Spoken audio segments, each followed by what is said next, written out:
All right. This is Mr. Ackerman with the Mr. Ackerman Rant Podcast 3000. Thank you for joining us tonight. I had a bugger trying to get this thing started. I film this normally on my iPhone, and I had to go to my actual film camera, which I don't have the proper lenses, all that kind of stuff. But this will do. I mean, I have a nice little pancake lens. I think why I'm telling you what I was dealing with before starting is like, that's how it's been my whole life, right? Everybody's life, you try to start something, it gets really hard. And I did want to give up. And I was like, maybe it's a sign. Sometimes it's like, maybe don't do it and just, try again tomorrow. I mean, it's really late right now. My wife's up right now late trying to do some stuff too. She's trying to do work and stuff like that.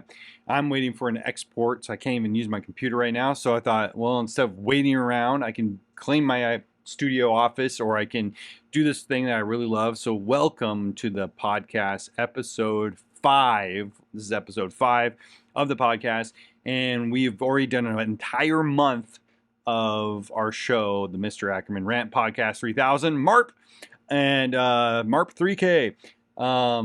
And thank you for those of you who continue to listen to us, watch us, and all that, all the above. We're trying to get ourselves out on more platforms. We're trying to do more things. I'm currently working on a lot of projects recently, but I normally talk on this show. Like I say, I find out the title of the show as I do the show. I find out what I'm talking about. Today I have been thinking about some things. I go take a walk. Today I worked a half day at my other job, and then we did a lot of errands, stuff like, real world, like being a growing up, you got to do those things. And this is one of those things where I think it's kind of like every morning me and my wife, we make the bed. No matter what, we get up, make the bed. Even if we're visiting somebody's house, we make the bed. We wake up, we make the bed. And it makes us feel of accomplishment. We've checked that off our list. We got up, we made the bed, we have coffee. It feels like we're accomplishing things. And I think it's very important to do stuff like that. And occasionally, it being good stewards, I guess. I mean, my place right now in here is a mess right now. I have a script over here. I have, wires, cables, hard drives galore and stuff. And then I just kind of set up the mood with this lighting and stuff like this. This is where I film a lot of my stuff. Mainly this way. I have a area over here. This part is my office, but this is where I film, make things here in California. My company is Fast Coast Productions. There it is. See, there we go. There's Fast Coast Productions. And we do creative media. We started out making feature films, made a movie called Wisconsin Project X in my backyard. It got worldwide distribution. Started the company, Fast Coast Productions, back in 2010. Launched the company when the movie launched in 2011. And that was a crazy time, went worldwide, changed our life, been making movies, doing stuff. We're making movies before then too, been in the industry pretty long. In years in this industry. But anyways, and then taught in this industry, was a film instructor for many years, taught after school programs, taught at a media institute in Montana for years, was a Montana certified high school teacher. I had a teaching certificate for 10 years with the state of Montana. I was a high school teacher for 6 years. Teaching kids creative media, best time, awesome time of my life. And this is my life now, is I'm a media director at a church, at our family church. And then I also run my company, Fast Coast Productions.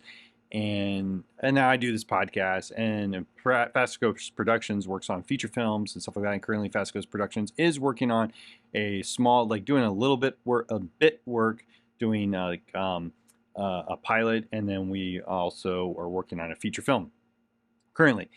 Anyways, and that's what we're doing. So as you're seeing this, some of that stuff might have already, because we pre-record most of these things, and some of this stuff might have came out or is completed now.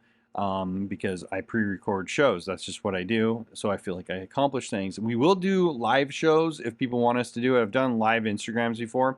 That's again too, if you want to find out more information about us and all the things I was just talking about, go down to our description, and I have links to christianackerman.com, which also has a page for the podcasts studio and the podcast. And then also I have links to fastcoastproductions.com, fastcoastfilmacademy.com, our Facebook, or like I said, Instagram, all that's good stuff. So you can follow along, like, follow, subscribe, all that good stuff, blah, blah, blah. So let's get to what I'm going to talk about. I never know what I'm going to talk about. I don't even know the name of this thing. So anyways, crazy. I've been so busy being proactive and making content. I do a weekly thing where I have to make content. I'm not talking about this. This is more just like me taking a walk or making my bed, so I feel like I've finished something while I'm waiting. Like right now, currently I'm working. I'm waiting for something to export out on my computer. I also have a script over here. This is just what I do. Like, what can I do while everybody's asleep and everybody's busy? What can I do in between? If I got everything done, I could be cleaning or whatever, but this feels productive as well. So, and I'm building this up. So building this show up and doing all that kind of stuff. So, I apologize too if I lean back in this microphone. That's all you see. It just looks like I have a huge white beard. I don't know. Those of you who are just listening, it looks like I had a huge white beard with this microphone I have. But it's a windsock. It's Shaggy Dog windsock. Anyways, so I'm going to just ramble off a few things I was thinking about. One thing I was thinking about, and I've said this in the last podcast, is you have to fight to do what you love to do. What would you rather? You know, remember those things you played as a kid? Like you would do scenarios with your friends. I don't know if you did that. I always, my brother or even my son now does this to me. He'll be like, would you rather have your finger cut off or your pinky toe or something like weird like that? It'll be like, would you rather? Or would you rather do this or that, and blah, blah, blah. And our life's that all the time, right? You have to make choices like that. Would you rather? Would you rather? So I want to call this Would You Rather, I guess. This is Would You Rather, or maybe it'll be called Would You Rather Fight for What You Love to Do. And it is like a fight. The word fight is a fight. Maybe one day after therapy and stuff, I won't use the word fight, but you do have to create boundaries. You have to basically, you know, you have to be strong, disciplined in what you're trying to accomplish, or it's not going to get done. I have a lot of projects I need to get done currently. We moved. That was a huge project. So a lot of my projects took a pause for a moment. And so we moved, yeah, and that happened. And here we are. And that was one of our life things. So we did. And it was kind of a part of that thing is discipline and trying to do something, taking a risk. I mean, it's weird saying discipline and risk in the same sentence, but we were like, we got to try something different. And so this is us doing it different. We literally are out here. We just went for it. We hear people talk about going for it, doing things in life, and they go for it and they did it. And sometimes we hear like one of the best parts when you hear people after they've gone through it and they've like either failed or they succeeded or they failed at the first part of it, the first leg of the race, but then they succeeded in the other end because they had to pivot or change a little bit of the course or how they were going to get there. The goal remained the same, but how they got there was had to change a little bit. It wasn't quite what they thought, and that's life. And so one thing I notice as I've been doing this thing called life, and you know, we all could be doing it wrong, right? There's that. I get philosophical. I have a friend of mine, Josh, Josh Menny, who says I'm very philosophical. I don't know if he still thinks that, but he does. A good friend of mine, he would always say, "You're very philosophical," and we could have like these conversations, just go deep conversations, and just it was cool to have a friend like that. It's good to have friends like that where you get to have those conversations. I probably have to give him a call sometime. He's one of those guys we call every once in a while. He lives a lot closer to me now. He lives up in Reno, so he lives. We live closer to each other. We lived kind of far apart for a moment there because for a while we were in Montana. We were making movies and doing some fun stuff. Anyways, so I'm just going on a tangent here, but the philosophy of myself, like my friend would call me, very philosophical, and I was like, it's just I like to think about things one thing is like, I would rather be struggling to do what I love to do than never doing it ever at all. The things I love to do is make movies. The things I love to do is act. The things I love to do is talk. The things I love to do is sing. I play my guitar and doing things like that. To make people laugh and do this kind of stuff, create things with my hands, build things, movies, and tell stories. That's my favorite thing. I'm obsessed with it since I was a kid. I love makeup effects and special effects, and I just love all this stuff. And for a while, there's a moment in your life when you're a kid and you're growing up, and then you become a teenager. Then you're the adults in your life, the people that are raising you, or your guardians, or the people that have say in your life, start to tell you, you got to stop doing that and go do this other thing, this real job. And something crazy happened in my life where I remember I looking at a classified in a newspaper my mom found for a news camera operator. And I was like, wow, that's close to what I like movies, but news is not really my thing, really. I don't know if I really want to do that. But it's in television. It's the same route. It's in the same area. It's close to the target that I want to go. And so I remember going and getting that job, and I remember getting that, and I've talked about it before, and that was a crazy moment in my life where I was like, I'm a camera operator. I'm being paid to be a camera operator on the NBC nightly news and the morning news, and that was pretty awesome. I was really young too. It was just like, geez, just I think I was 20. I think I was 20 years old. I was maybe even late 19 years old. I think, yeah, it was crazy. I think I was like 19 years old when I started, right out of high school. That was crazy. It was a crazy moment getting hired for that job because of movies I made that I mentioned in my resume that my parents told me to put in my resume. And I mentioned that, and I was embarrassed about this as a new job. I'm like, but they're not real movies. Like, still put it in there. Show that you create stuff. And then the guy told me that's why he hired me, was because I put in my resume I make my own movies. And that was a really powerful moment to me, especially going back to being a student in high school, where I would go up to teachers and go, can I make a movie to get a grade? And they'd be like, yes. And it would be 80 or 90% of my grade when I would make this movie. And it was so easy for me because I was doing what I love to do. I was like, that was the easiest grade. But I know I worked hard, but when you're doing stuff you love to do, you don't realize how hard you're working until like it's like weird. All of a sudden you notice like, oh my gosh, it's 1 a.m. Or oh my gosh, where did the time go? That's a good problem. Um, you really I look forward to the day, like when I'm setting up for shoots, especially my weekly day, like, okay, we got to shoot this, we got to do this, or what I'm editing. I'm always looking forward to editing stuff. The movie, this feature film I'm working on right now, I'm always looking forward to it. It's like, okay, now what's next? How am I going to make it look good? And then I'm so hard on myself. And the part that becomes like a job is it must be done. Um, the deadline of it being done becomes a job, and it's a weird mix because it's the stuff you do for fun as a hobby becomes a thing that is your job. And there's that moment where I got hired at the Access Television Center in Montana as a production assistant. And then my title later changed to a production instructor and mentor and all this stuff. I did a lot of programs with the organization for many years.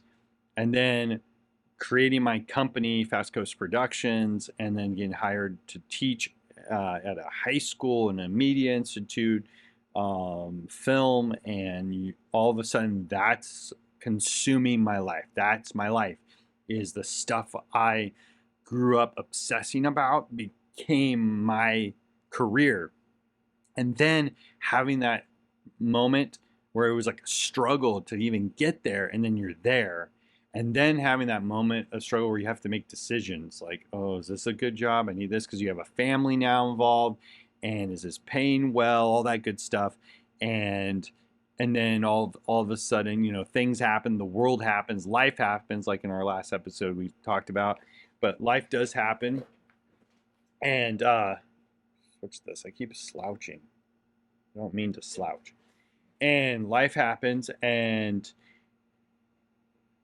you're just there's this moment where all of a sudden I find myself like clawing to keep it, and then when it all of a sudden just there was a moment in my life where it just came easily, and now it is easy, it comes easily, but then it's like I'm still like afraid to lose it, and I'm still building it too. I'm still building it. It's changed so drastically how things are made nowadays and stuff like that. I've seen the world. I remember having movies in a video store, my own movies, going to a video rental store, and there was my movies like there for people to rent and buy, which was like crazy, and it was like insane. And that was a great moment. I was like, oh, I achieved this, and now what? And then winning things in film festivals was a moment, and then being asked to people started to ask me, hey, can you do this? What you do there? Can you do this for us? And that takes a lot of response plus anxiety because you're like, I don't want to fail these people. I hope I am who they think I am. That what do you call it, self-sabotage or like imposter syndrome.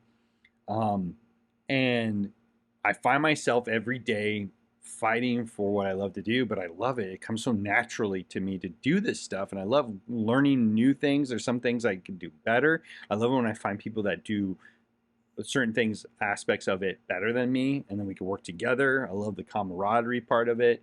I love the creativity. I love right now, currently, I get to work with my brothers doing the same stuff, and my dad's involved, and it's cool. So me and my dad did a movie, like a little short film um, together, and we've been working. So it's been doing a lot of things, a lot of good things have been coming out of it.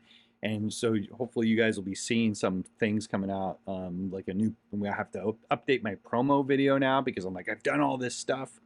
I've been in television, like the Yellowstone TV series. I worked on that a number of times, and then I've worked on a feature film with Kevin Sorbo. My life has just been pretty amazing. Worked on a feature film as a assistant or yeah assistant editor, and then or assembly editor. I meant to say assemble editor, and then I work in a feature film as a main editor, and it's just been really cool. And it's just like there's always people telling you how to do your job. Like they're always telling you this is how you do it, and then you're like, but I'm the one you hired. Let me do the job, but I know what you want. I'm going to get there, but let me get there. Don't tell me how to dance, that kind of thing. And there's that struggle too that you have with it where you are your own boss. You are that person, and you learn how to prioritize time and to your mental health when you're dealing with all this stuff. Like I go on walks and pray and um, you know get sleep sometimes, and yeah, and I just work on it. I find the work to be enjoyable, and then I just have to sometimes pause, and then I have to have that family comes first, and so the wife family, God family, and then job. That's how it goes, and I'm always working on that aspect of it. But I remember trying to explain this to kids. I go, they're like, what I'm about to tell you, there's no right or wrong way of doing it. I mean, either way, it depends on your perspective of how you want to go about life. And I said, right now, currently, you can see me, what I'm doing, and this is what I've done so far. And it might, I might not be doing the right thing, but I'm going to tell you something at the end this is why I'm doing it. And as I'm going to say this, I know I'm living this right now. So in a weird way, I'm kind of like, how's it going to end? Oh boy, that's the hill you're going to die on, that kind of thing. You start to think about all those things, but never say never. But anyways, I remember telling him, I go, you can go and work for a job that you hate, but it pays the bills. But you'll work for that job you hate, and it pays the bills. And then you can find a way to love that job that you hate, that pays the bills, to pay for the hobby you love to do or the other thing you love to do, and just try to balance those two. There's a moment in my life though where the thing became the thing I love to do. That was it. That's what I was doing.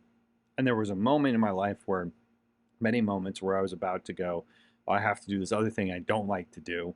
I have to do this other thing I don't like to do, because you have to do things you don't like to do no matter what, even in the stuff you love to do. There's like things, aspects of this where I wish like, oh, I wish I didn't have to do it that way, or I wish I didn't have to, fight with them about budget, because it's like that's really not a realistic budget. There's a lot of that too that happens. But anyways, um, I, I just think that when you like, I made a decision. I was like, once I knew like, okay, this is awesome. This is possible. You can do a career in the thing you love to do, and it's always changing. I'm not. One thing I'm realizing is like, I don't want this to define me. This part of the job, I want to always be able to change and move with it, no matter what happens. I want to do that, and we'll see what happens. And I don't know how it's going to turn out because what's good, what's bad, that kind of thing. And what I'm gonna try to make clear or make sense, and hopefully it does, because it might sound like I'm just rambling to a lot of you, but I am trying to explain this. And I remember one time I did have a breakthrough with one student in my class that went, oh, they understood what I was saying. They're like, oh, I get it now. Okay, I see it. We both agree on this. But I'm just going to use myself as an example. What I decided to do was I'm going to always try, I mean, like blood, sweat, tears, to do the thing that I'm good at, do the thing that, and also learn, and maybe I'm good at something else, try other things too as well. But I was like, but if I'm good at one thing and I get asked to do it, then I'm going to just keep pushing that, I'm going to push that. So a number of times I've been asked to edit lately is like my job has turned into a lot of editing. And I know there's AI information coming out. I've been playing around with a lot of the AI stuff, which is I'm going to play around with some more of it because I hear it's really awesome and does help you. And then you can be still the puppet master or whatever. And there's a lot of cool things out there. But anyways, I'm always like looking at the new stuff. But I started out going, okay, I want to act. And so that's why I got in this business. I was like, I want to act. So I started learning the cameras and learning everything. And then I learned this skill. I didn't know I was learning the skill. And then I was like, I want to learn how to write a script, but I hate typing like this. So I learned how to type. And this thing that I love to do actually made me learn other skills that I would care less about. But because I had a goal in the end, I was able to figure them out and do them. I remember I learned how to like do special effects makeup. I learned how to do basic sound and photography and videography.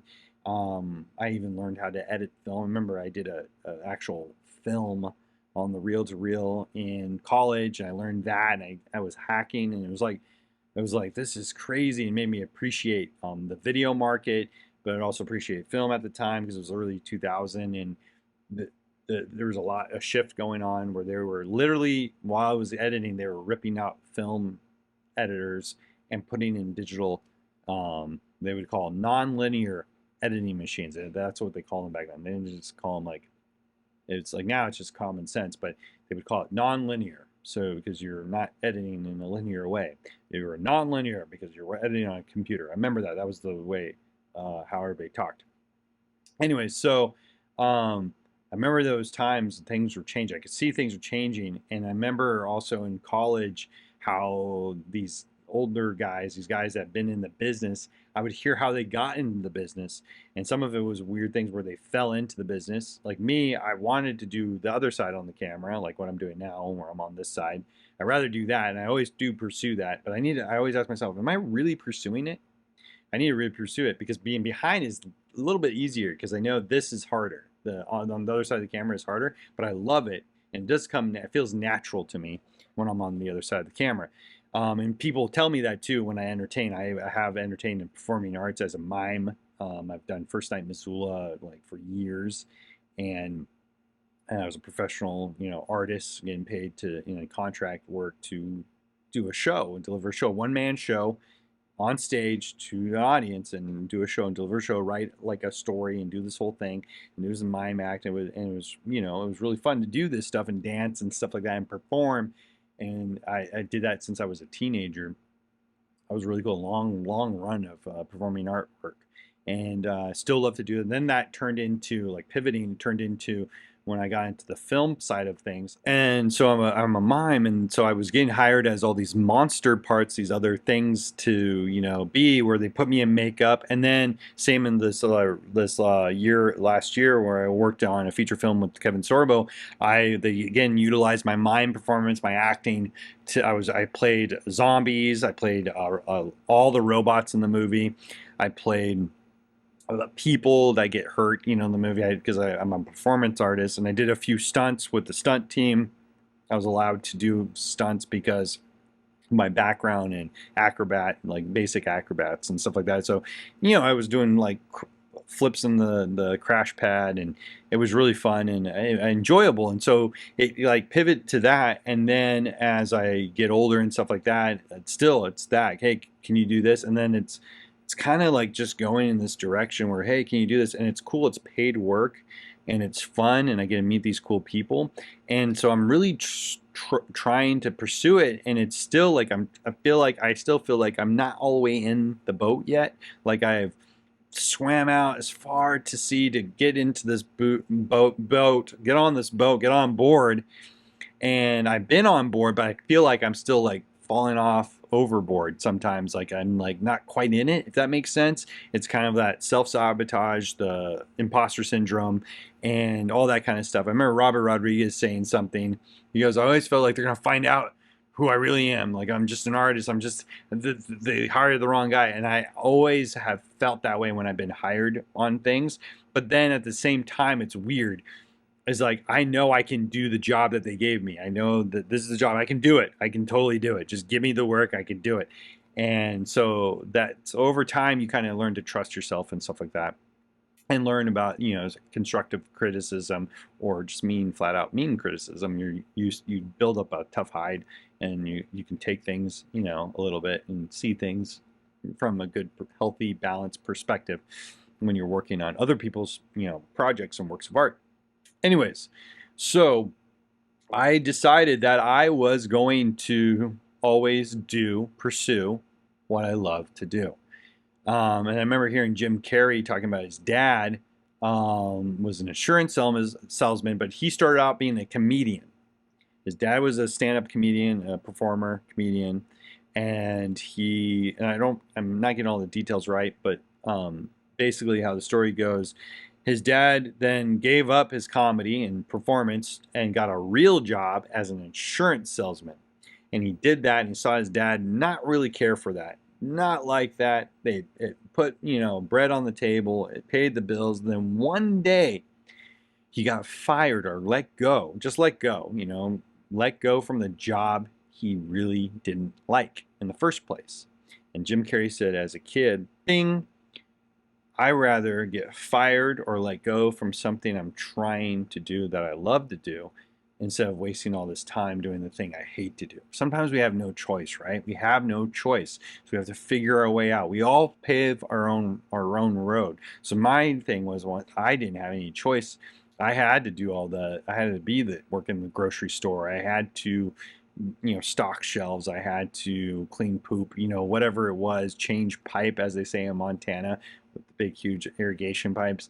I had to do all these weird things and jobs, and then all of a sudden I found myself, I was working in television, I was working in films, I was being on film sets, and it was still like I'm still trying to make it, because it's like in a circus, and I'm trying to get that ebb and flow. And it's like they don't tell you about it a lot, but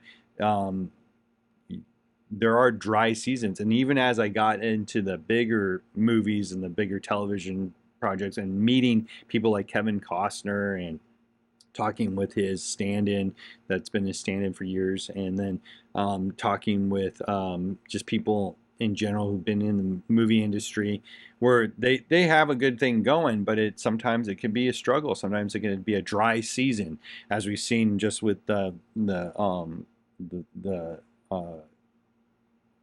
whatever they call it. I can't even think of it. The picketing, the lines, you know, the strike, the writer's strike, the actor's strike. Things get a little weird. And so, yeah, and you don't know where your life is going to take you. And so sometimes you get struggle, and sometimes people bail, or they have no choice. They have to do something else. while the thing's not working, and hopefully they find their way. And that's what I'm doing right now. I'm finding my way. Been finding my way because I had this concept later in life. I first thought this is what you do. This is how life works, and it doesn't. Life works not how life works. How people tell you. People that tell you. I rather listen to somebody who's like passed away, and then like did life. They passed away, and they come back and they tell you, okay, so this is what I did. And normally the only thing we get close to that is well, there's one thing that's really close that we get to, but the one thing that we get close is when somebody's in their deathbed and they know they're dying. They always say, I remember my brother worked at a retirement home. He always say the guys would tell him, go out, do this. I wish I would did this. I wish I did this. I wish I just went for it and did this. And that's what he started. And I remember my brother after that went out and did a music tour and did his band thing. He went crazy and had success in that. And it was awesome to see him do that. But I remember him telling me that. And that I believe, I don't know, I don't remember him telling him that was the drive, but I remember him telling those stories and then him doing that. So I believe that, I assume, would help him make a decision like, I'm going to go on tour and do music because he loves music, his passion for music. So I assume, but I don't know. I'll have to ask him, I guess. Maybe we'll have him on this podcast. Yeah, have the two Ackerman boys. Well, there's four of us boys, but yeah, have the two Ackerman boys talk. But anyways, I'll have to have my other brothers on here, my other little brothers. They're awesome. It'll be a crazy show. Anyways, but anyways, I just always, even right now, I am pursuing the thing I love to do. I'm just going, yeah, I can do that. Because I notice a lot of times like myself, when I was coming into this, I'd be like, oh, I could so do that, but I'd be scared. Like, oh, there's the real guy coming for the job. That guy, he looks like he can do it better than me. I always did that to myself. I always sabotaged myself. Now I'm just like, yeah, I want to do it. Yeah, I can do it. And then you do it and you get it done. And sometimes it could be a struggle, or sometimes you're like, that was the best thing I ever did. That was way different than I ever thought or imagined. And then you get the next thing and the next thing. Like right now, there's possibly another job. There's this other I have a lot of things cooking, a lot of things happening right now. And I have to be very thankful for that. But like when it's like, steady, it's the calm before the wave and then you're going to surf it in kind of thing. It does get a little like, you're like, am I doing a good job? Am I making this happen? Am I pursuing? Is this happening? Like some of you might start a YouTube channel. I remember I started my YouTube channel and not getting a lot of viewers. And that was just like, oh, this is hard. How do you get seen? And then all of a sudden one day when we were making a movie called Carpenter and we were doing a behind the scenes daily, this is what we're doing, this is what we're trying to pursue, and we had a story to tell, all of a sudden it's like, we just shot up and I had like 1,000 people subscribe to my channel within like a few weeks, and it was crazy. And then all of a sudden it just kept on. Every time we did a movie, I would do that and shoot up, and then when I would stop doing nothing and life was happening and moving or doing other things where I couldn't be consistent with that, you'd see it flatline for a moment and then all of a sudden it picks up. And I see that on my channel, and now it went from that to where it is now, and it's still growing. It's not like a huge channel, but my point is I have assessed the data and I've seen the information. I've seen what happens, and it does happen. There's a way to be successful, and that gets me excited. And I have to and I think some of us don't get excited. We look at it too much of like, this is hard, this is impossible. But then we were like, it's fun when you try to look at it and turn it around and go, what else is that? What else is that information giving me? What can I do with that information to be successful and try to make this work? And so what I just decided to do is like, okay, well, obviously I'm an editor. People like my editing. I always get compliments on my editing. So I was like, okay, I'll keep providing that. And that's what I'm doing right now. That's like the job part, right? Is editing. I do a lot of editing. And then the fun part is the acting and I call it the easy stuff. And it's not easy, especially if you're taking it seriously. It's like it comes naturally. I'll say instead of easy, easy makes it sound like it's just so easy. It's like, nah. To a lot of people, that's how it is. But it is kind of like that to me. It's very natural. I like to perform. I like to, when they put makeup on me, I'm a monster. It's easy for me to do it. It's like so easy, and I'm always complimented. and people are very kind, and then I get other work because of it, and then I try to do other things, and lately too, my voice has been used a lot on things lately, which is cool. I've done a lot of voiceovers and stuff like that, which is really cool to be a part of. I'm very proud of that, and I'm just very proud of what's going on. But it's it was and still is a struggle. Like, um, it's like I'm there, but I'm still fighting for it. If that makes sense. I'm still doing. I feel like I'm hustling, but I'm not hustling it. Like jobs are coming my way, things are coming my way, but it's just like it's weird that that feeling is still chasing you down. Like, oh, I'm hustling, because it could all go away. And then what the thing you've been pursuing, once you get there, what are you going to do once you get there? So once I get there, what am I going to do when I arrive? And I noticed all the moments, my flagship moments in my life where I arrived, never feels like I arrived, if that makes sense. Like it's like and when I look back, I'm like, oh yeah, I made a growth period there and did something amazing. But at the moment, didn't think like it was amazing. So even like right now, where we are in California right now, it doesn't feel like a flagship moment, but it is. And it feels like, because I'm in it, busy doing things right now, it doesn't feel like I arrived. But I'm hopefully one day I'll look back and be like, wow, that's when, if you didn't do this, you wouldn't have done this, and this next step wouldn't have occurred. But basically, I'm gonna try to wrap this up. What I'm saying is, basically, at the end of the day, I don't want to be getting fired from a job that I loathe and hate. I'd rather be pursuing the thing that's harder, taking the hard road that's really difficult to take, to get to the thing I really want to pursue, to really do with my whole heart. That's what I want to try to do. And I'm also finding some things out about myself. Like I never thought, like I knew I liked to talk, but I remember being a teacher in the classroom, and when we would do the intro, like here's the, like we would have like here's the lowdown, what's going on today. Sometimes I would do these rants in front of these kids. They called them rants. It was like motivational speaking. They would always call it rant. Like it was it was cool. It was like a cool thing. And they would ask, sometimes some kids would go, I need a rant today, Mr. Eck. I need a rant. I need one. And I was like, oh, okay. You want me to do it? Yes. And it'd be multiple kids doing that, and then sometimes I would do that, and the quiet kids I never heard, they would come up to me afterwards when they were always graduating, and they would tell me I needed all those rants that you gave. And then I would get letters from kids telling me, so you out there in YouTube, these are the rants I give. So here's my thoughts.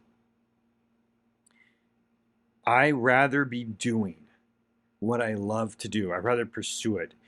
Right now, if I'm in a job that's not exactly what I want, like say I work like I did in the past, like this is you work in a grocery store, you work, you're shoveling poop, you're working retail in a store, you're working for something that's just sucking the life out of you, and you see everybody else around you, they're doing fine because they found what they can do. They're found what they're happy with. They're happy with that job, but there's something different inside you because you're meant to do something bigger.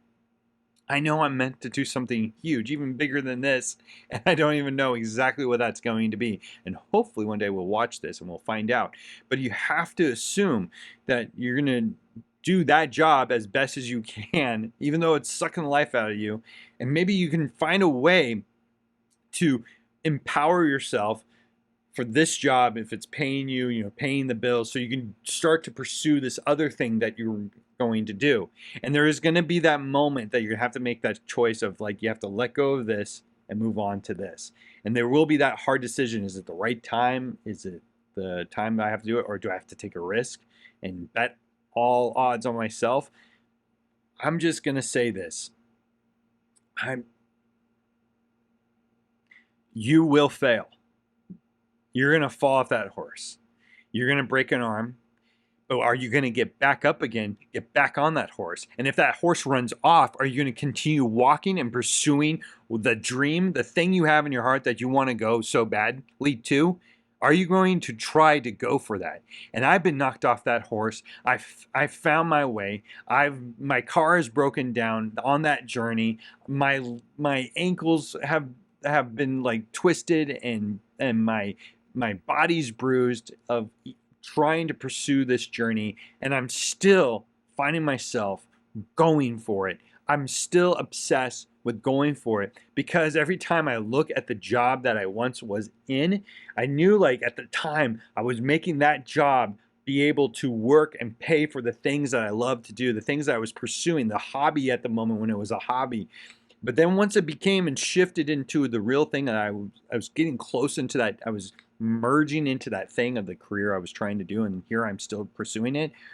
I am going to always strive to go for that. Even if it changes, and it changes a little bit and how it looks, in our world today, like if it changes because of technology or how things are done or cultural wise, I'm going to find my way. I'm not going to let the thing right in front of my face define me. I am going to find my way because I know I love telling stories. I know I love this medium, this media thing. I know I love filmmaking. I know I love movies. I just love it. And I'm just going to keep doing it until one day they tell me I can't anymore. And the one day those people that can't, that's everybody that looks at me making movies and stuff. Well, if it's not working, you just go and do something else. That's the thing. Like, I'm gonna try to do different things within this. This is a great career to try different aspects. There's audio, there's drawing, there's writing, there's speaking, there's live events. I mean, this thing is so multifaceted. It's so big on what I can do. If there's something you love to do, like you love drawing and stuff, try to make that a passion. Find a way to draw. I remember Tim Daly said, he's an actor, and he said how he got in the business. He just tried to pursue any way to act until he got into it. And so that's what I'm doing. And that's what I did. And I still, when I say that's what I'm doing, I'm in it right now, but I don't feel like I'm in it, if you know what I mean. Like once you arrive, I'm trying to let you know, like if you're one of those people right now watching and you're trying to get in it and you're in this job that you don't like, it's once you get in there, you're going to be like, okay, you arrived. Now what? And so what I'm saying is, I rather die doing this, trying, than knowing I never tried at all. I don't want to be, my life has passed by. Father Time has told me it's time to go. God's calling me back to heaven. And I could have done all this stuff. I could have tried to do this. I could have done this. I could have done that because I was afraid to try. I was afraid to try. I remember in King Kong movie with Jack Black and Adrian Brody. Is that his name? Yeah, Adrian Brody. If I'm saying his name right. There's a moment where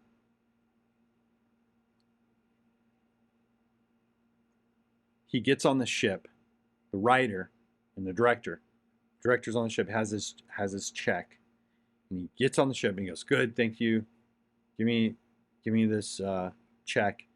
And he's trying to get him to work on his film, this movie. So they're on the ship, and the ship's pulling away from the docks, and it's pulling away, and then it's finally kind of in the distance. You can still see the dock there, and he's like, "Ah!" And then the character Jack Black looks at the other character, the writer, and the writer is a playwright. He's working doing plays and theater plays and writing for that on the main island, right there in New York City. And he looks at him and goes, "If you really wanted that life," basically he tells him, I'm totally butchering it, but basically this is what he says, "you would have jumped. You would have jumped and swam to it." And that's what I'm saying is, I hope that's what I'm doing in my life. I always ask myself, am I jumping and swimming? Am I going for it? Man, we just jumped off a big boat and went and swam to California, if you think about it. Man, I'm pursuing my dreams. It's crazy. It's not easy. It's not pretty sometimes. But I don't want to have any regrets. I don't want to be like, I could have tried, but it was, I'm going 100%. And some people are not going to understand it. Some people aren't. Why are you doing that? Why do you do that thing? How is that going to work? How's that going to work? How are you going to do that? Why are you going that way? Why are you moving? Go for your dreams. Don't give up on your dreams. You might have to get there in different ways. It might not be how you think you have it planned out. Go for your dreams. My name is Mr. Ackerman. This is the Mr. Ackerman Rant Podcast 3000. I love you guys 3000. I hope you enjoyed this. Go for your dreams.